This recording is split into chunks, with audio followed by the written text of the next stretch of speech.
যদি ৰাইজে মোক সেই সুবিধা দিয়ে তেতিয়াহ'লে ইয়াত এতিয়া শিৱসাগৰ এতিয়া আমগুৰি শিৱসাগৰ বুলি বেলেগ কথা নাই।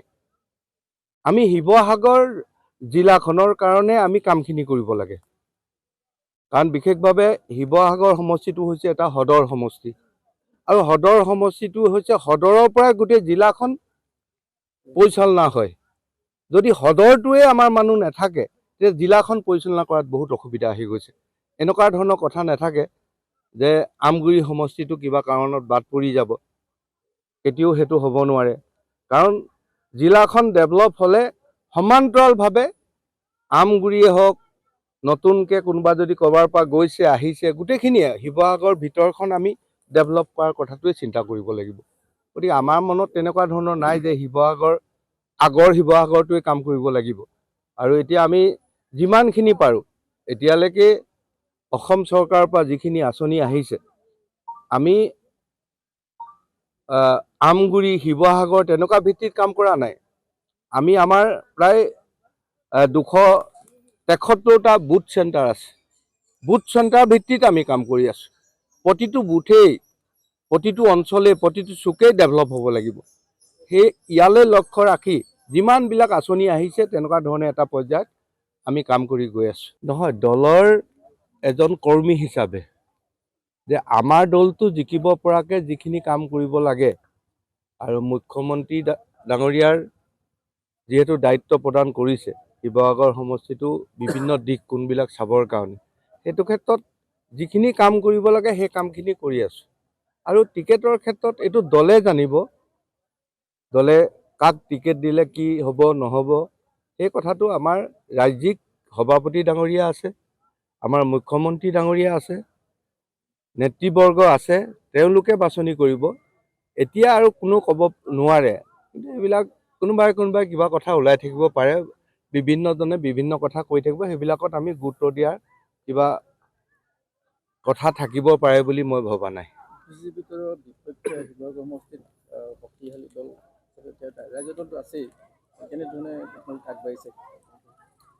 বিজেপি আজিৰ দিনত শিৱসাগৰ সমষ্টিটো বিশেষভাৱে যে যোৱা অসমৰ যিটো সময়ত খুব মানে উন্নয়নৰ দিশত গৈ আছে, সেইটো সময়ত শিৱসাগৰ পিছ পৰি গৈ আছে। আৰু আমি যিটো দেখা পাইছোঁ আজিৰ দিনত যে ৰুলিঙৰ বিধায়ক নাথাকিলে মানে সমষ্টিটো উন্নয়ন হোৱাটো কেতিয়াও সম্ভৱ নহয়। আৰু বিশেষভাৱে কেইবাটাও দিশ আছে, আমি আজি বুলি নহয়, শিৱসাগৰ জিলাখনৰ ক্ষেত্ৰতে ক'ৰবাত হয়তো কিবা এটা লেকুনা লাগি আছে। আজি কথা ক'লে অকল নহ'ব, কাৰণ এইটো আমি দেখা পাইছোঁ যে আন্তঃগাঁথনিৰ ফালৰ পৰা ভৱিষ্যত প্ৰজন্ম আগবাঢ়ি যাব পৰাকৈ শিৱসাগৰত এতিয়ালৈকে কোনো ধৰণৰ আন্তঃগাঁথনি গ্ৰহ হৈ নুঠিলেই। বহুতে বহুত সুবিধা পালে। ইয়াত মুখ্যমন্ত্ৰী আছিলে, ইয়াত কেবিনেট মন্ত্ৰী আছিলে, শিৱসাগৰ সমষ্টিৰ পৰা আমাৰ কি কয় প্ৰণৱ গগৈ ডাঙৰীয়া অধ্যক্ষ হিচাপেও আছিলে। গতিকে বহুতে বহুত কৰিব পৰা সুবিধা পাইছিলে কিন্তু নকৰিলে। অখিল গগৈ ডাঙৰীয়াৰ কথা মই নকওঁ, যোৱা 5 বছৰত কি কৰিলে নকৰিলে। এজন নিৰ্দলীয় বিধায়ক হিচাপে তেওঁ কিমানটো কৰিব পাৰিব নোৱাৰিব সেইটো আপোনালোকেও জানে। কাৰণ এখন ৰুলিং চৰকাৰে বিৰোধী বিধায়ক এজনক কিমান সুবিধা দিব কাম কৰিবলৈ, সেইটোতো আৰু চবেই জনা কথা। গতিকে ভৱিষ্যতে শিৱসাগৰখনক যদি উন্নয়ন হ'ব লাগে তেতিয়াহ'লে শিৱসাগৰ তিনিওটা সমষ্টিয়ে ৰুলিং পাৰ্টিৰ বিধায়ক আহিব লাগিব। অহা 26ৰ নিৰ্বাচনত আপোনালোক সকলোৱে জানে যে পুনৰ বিজেপি নেতৃত্বাধীন চৰকাৰখনেই হ'ব। কাৰণ ইয়াত আৰু চৰকাৰ বনাব পৰাকৈ বিৰোধী এনেকুৱা শক্তি আমি কোনো এটা দলত এতিয়ালৈকে দেখা নাই। গতিকে নিশ্চিতভাৱে মুখ্যমন্ত্ৰী পুনৰ ডক্টৰ হিমন্ত বিশ্ব শৰ্মাই হ'ব।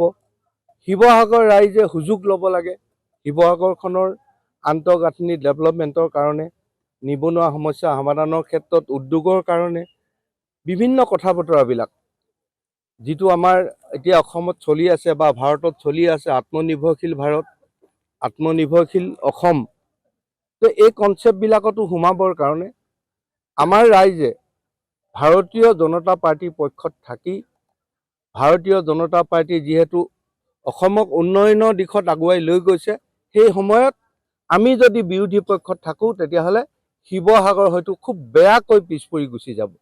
আমাৰ যোৰহাট লোকসভা সমষ্টিৰ ভিতৰত আমাৰ সাংসদ পবিত্ৰ মাৰ্ঘেৰিটাদেৱে তেওঁলোকৰ উদ্যোগত সাংসদ খেল মহোৎসৱ 2025 এই বৰ্ষৰ পৰা আৰম্ভ কৰিছে আৰু বিভিন্ন পৰ্যায়ত খেলবিলাক আৰম্ভ কৰা হৈছে। আজি ইয়াতে চাৰিং মণ্ডলৰ গৌৰীসাগৰ খেলপথাৰত 4টা ইভেণ্টৰ খেল হ'ব। ঠিক সমান্তৰালভাৱে আমাৰ শিৱসাগৰ সমষ্টিৰ চাৰিং মণ্ডল আৰু কোঁৱৰপুৰ মণ্ডলতো খেলটো আজিৰ দিনটোতে আৰম্ভ হৈছে। ইতিমধ্যে শিৱসাগৰ টাউন মণ্ডলৰ বৰ্ডিং ফিল্ডত খেলসমূহ ইতিমধ্যে সামৰণি পৰিলে। গতিকে ইয়াতে বহুত বেছি খেল নহয়। ইয়াতে আমাৰ দৌৰ প্ৰতিযোগিতা হ'ব, ইয়াত কাবাডী হ'ব আৰু আমাৰ পৰম্পৰাগত টেকেলি ভঙা প্ৰতিযোগিতা আৰু ৰছী টনা প্ৰতিযোগিতা, এইকেইটা খেলেই আজিৰ দিনটোত ইয়াতে আৰম্ভ হ'ব। সাংসদ ডাঙৰীয়াই সুন্দৰ এটা উদ্যোগ লৈছে, যাতে খেলৰ প্ৰতি আকৰ্ষিত কৰিব পাৰে স্থানীয়ভাৱে যুৱক যুৱতীসকলক। তাৰ কাৰণে খেলপথাৰলৈ তেওঁলোকক অনাৰ এটা সুন্দৰ অহাৰ এটা সুযোগ সাংসদ ডাঙৰীয়াই প্ৰদান কৰিছে। আৰু এইখিনি ক্ষেত্ৰত আমাৰ মাননীয় প্ৰধানমন্ত্ৰী নৰেন্দ্ৰ মোদী ডাঙৰীয়ায়ো আগ্ৰহ কৰিছিল যে সাংসদসকলে স্পৰ্টছৰ ক্ষেত্ৰত গুৰুত্ব দিব লাগে। সেইকাৰণে বিভিন্ন পৰ্যায়ৰ খেলবিলাক, আজি ফুটবল খেলো হ'ব, ভলীবল হ'ব সাংসদ খেল মহোৎসৱত, কিছুমান জিলা পৰ্যায়ত হ'ব, কিছুমান লোকসভা সমষ্টি পৰ্যায়ত খেলবিলাক হ'ব। গতিকে মই আজি সকলো খেলুৱৈকে আজি আমাৰ গৌৰীসাগৰ খেলপথাৰলৈকে আদৰণি জনাইছোঁ। তেওঁলোকে যাতে ইয়াৰ পৰা খেলি লাহে লাহে ওলাই গৈ ৰাজ্যিক পৰ্যায়ত, ৰাষ্ট্ৰীয় পৰ্যায়ত তেওঁলোকে যাতে খেল খেলিবগৈ পাৰে, তাৰ কাৰণে মোৰ ফালৰ পৰা শুভেচ্ছা জ্ঞাপন কৰিছোঁ।